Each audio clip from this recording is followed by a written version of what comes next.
Así fue la llegada de estos alemanes a Zaragoza, por todo lo alto. Sergio, ¿por qué eligen esta ciudad, que además tenemos que decir que cuenta con la colonia más numerosa de toda España, ¿no?, de los destinos?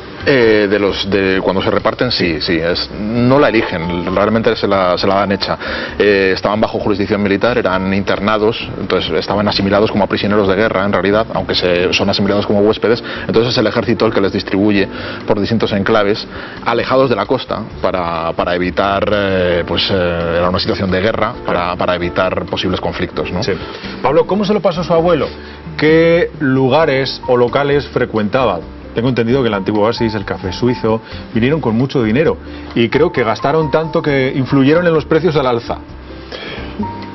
No todos vinieron con tanto dinero. Mi abuelo lo tenía todo invertido en Camerún y vivía de lo que le daban aquí. Sí. No dormía en una cama, dormía en una hamaca colgada de pared a pared, que era todo lo que tenía. Anda.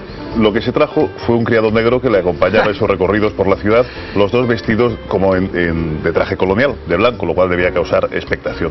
Con seguridad estuvo en el Oasis y en lo que Sergio me ha contado que la prensa de la época llamaba las orgías de los alemanes, pero como yo ya le conocí como abuelo, eso no me lo contaba. Me río con lo del criado porque tuvo que ser muy llamativo, ¿eh? En aquellos años, un criado, el primero africano, o el primer africano quizá, tenemos fotografía, imagen de él, que llega a nuestra tierra, ¿no? Es muy posible que fuera de los primeros, sí. Ahí está la imagen, sí. Bueno, vestidos pues como vestían allá en África. Y también hay una Sergio. Sí, si me permites, un par de años después viene el rey Atangana del Camerún y va a Madrid y realmente causa una expectación tremenda, que también acapara portadas y, en fin, porque ven un negro en Madrid en 1919, la gente no lo concebía, era todo un espectáculo. Casi podemos presumir de que viniera antes un africano a Zaragoza que a Madrid. Sí, prácticamente. Cosas. Y del fútbol también podemos presumir, porque crean un equipo de fútbol, ¿no? Con mucha afición, creo. Crean un equipo de fútbol, no sé con mucha afición de seguidores, pero con mucha afición ellos. Sí. Crean un equipo. Sergio conoce esa historia mejor de cómo se crea, pero es un equipo que se llama Camerún FC. Dicen que es el primero de Aragón, el primer equipo de fútbol. No fue el primero. Lo que pasa es que cuando llegan, el fútbol es algo muy minoritario, ¿no? Atañe solo a 4 universitarios, no hay mucho más y no hay afición realmente. Entonces, como ellos sí que eran muy aficionados y eran unos personajes muy populares, que todo lo que hacían despertaba muchísima expectación, cuando ellos se ponen a jugar al fútbol, pues la gente acude en masa y descubrió ese deporte que hasta entonces era prácticamente desconocido. Claro, Pablo, que sí que había pasión por ese equipo de fútbol, nos decía, ¿no? Que por lo menos ellos le ponían mucha pasión. Ellos le ponían mucha pasión. Cómo no, lo hemos visto durante años después en todas las competiciones. Hasta los periódicos, Sergio, tenían unos textos escritos en alemán, lo que dice mucho de la presencia de los alemanes en nuestra ciudad, ¿no? El Noticiero, que era muy germanófilo, era el diario católico de entonces, sí que quiso tener un gesto de hospitalidad con ellos y publicaba todos los días noticias, incluso, bueno, ahí estamos viendo poemas elaborados por los propios alemanes. Siempre había algún contenido en alemán, la marcha de la guerra, noticias locales, intentaban que se sintieran bien recibidos, y eso da un poco cuenta de la expectación y de la influencia que tuvieron en la Zaragoza de entonces. Pero es que ellos deciden quedarse en Zaragoza, ¿por qué? Se deciden quedar los que pueden, porque cuando termina, Alemania pierde la guerra, en el año 19 Alemania está totalmente arruinada, hay una revolución bolchevique en marcha, entonces no es nada halagüeño para ellos repatriarse. Entonces los que pueden hacer alguna triquiñuela, los que pueden trampear un poquito, deciden quedarse. Además ya han pasado 3 años y muchos se han casado, tienen negocios, se han asentado ya un poco en Zaragoza y no tienen muchas ganas de moverse de aquí. Bueno, vamos a ver en otras épocas. Por ejemplo, después de la Guerra Civil, su padre, ¿con qué colonia, con qué alemanes afincados, cómo está el ambiente en ese momento en la ciudad?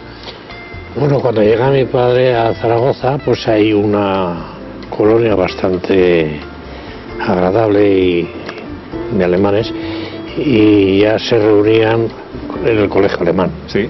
Nosotros recuerdo que todos los 4 hermanos hemos ido allí desde el primer día que llegamos, ¿no? ¿Era el sitio de reunión, por tanto?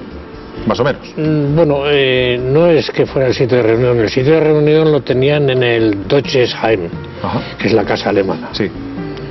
Ahí es donde se reunía mucho, en la calle Moncase.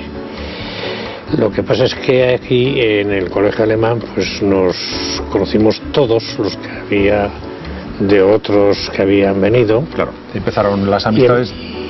Y muchos de los españoles que quisieron tener un colegio un poco más de élite, de lo que había. Más abierto, como nos decía antes Annelies. Usted llega en el 60, ¿qué ambiente se encuentra en los 60? Alrededor de las personas alemanas que vivían aquí. Bueno, yo en realidad poco puedo decir de las personas alemanas, porque la situación era un poco diferente. En el 56 se reabrió el colegio alemán, sí, que se había cerrado cuando terminó la guerra en Alemania en el 45, sí, ¿no?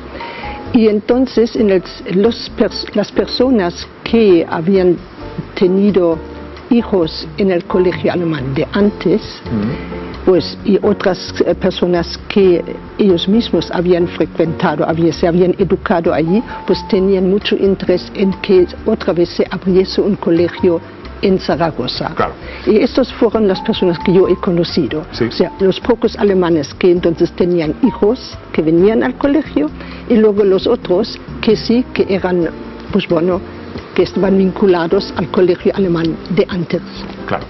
Ya ven que nuestra historia tiene cierto sabor alemán. Y nunca mejor dicho lo de sabor alemán, porque la cerveza que se fabrica en nuestra comunidad también tiene receta y origen alemán relacionado con la historia que les estamos contando esta noche del Camerún. ¿Saben de qué cerveza hablamos, no?